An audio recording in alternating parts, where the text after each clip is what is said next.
10th class లో December prelims mains కొత్త class start అవుతుంది. ఈ నెంబర్ కి కాల్ చేసి రిజిస్టర్ అవ్వండి. లిమిటెడ్ సీట్సే ఉన్నాయి. టాలీవుడ్ కు రేవంత్ సర్కార్ బిగ్ షాక్ ఇచ్చింది. ఇవాళ సినీ ప్రముఖులతో జరుగుతున్న సమావేశంలో బెనిఫిట్ షోలపై సీఎం రేవంత్ రెడ్డి మాట్లాడారు. తెలంగాణలో ఇకపై బెనిఫిట్ షోలు ఉండవని, టికెట్ రేట్ల పెంపు జరగదని రేవంత్ రెడ్డి క్లియర్ గా చెప్పేశారు. అసెంబ్లీలో చెప్పిన మాటకు కట్టుబడి ఉన్నామని రేవంత్ పేర్కొన్నారు. తెలంగాణ ప్రభుత్వం టాలీవుడ్ కి పూర్తి మద్దతుగా ఉంటుందని కూడా ఈ సందర్భంగా సీఎం రేవంత్ రెడ్డి భరోసానిచ్చారు.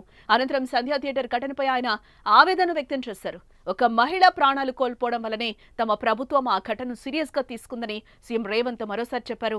దీంతో శాంతి భద్రతల విషయంలో రాజీ పడేది లేదని సీఎం రేవంత్ రెడ్డి స్పష్టం చేశారు. ఇకపై బౌన్సర్ల విషయంలో చాలా సీరియస్ గా ఉంటామని అన్నారు. అంతేకాకుండా అభిమానుల్ని కంట్రోల్ చేసుకోవాల్సిన బాధ్యత సెలబ్రిటీలదే అన్నారు. ప్రభుత్వం ఇండస్ట్రీతో ఉన్నామని భరోసా ఇచ్చారు. అలాగే తెలంగాణ రైజింగ్ లో ఇండస్ట్రీ సోషల్ రెస్పాన్సిబిలిటీతో ఉండాలని అన్నారు. డ్రగ్స్ క్యాంపెయిన్, మహిళా భద్రత క్యాంపెయిన్ లో చొరవ చూపాలని పేర్కొన్నారు.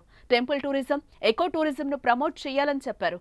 ఇన్వెస్ట్మెంట్ల విషయంలోనూ ఇండస్ట్రీ సహకరించాలని కోరినట్లుగా తెలుస్తోంది. ఇక తమ హయాంలో ఇండస్ట్రీ కోసం 8 జీవోలను ప్రతిపాదించాం, స్పెషల్ ఇన్సెంటివ్స్ అందించామన్నారు రేవంత్ రెడ్డి. తమకు ఐటీ, ఫార్మా రంగాలు ఎంత ముఖ్యమో సినిమా ఇండస్ట్రీ కూడా అంతే ముఖ్యమన్నారు. ప్రభుత్వం, సినిమా అనేవి రైలు పట్టాల్లాంటివే. ఇప్పటిదాకా మాట్లాడుకునే అంశాలపైన ఉన్న అభిప్రాయాలను మార్చుకునేందుకు ఈ సమావేశం ఉపయోగపడిందని రేవంత్ అన్నారు.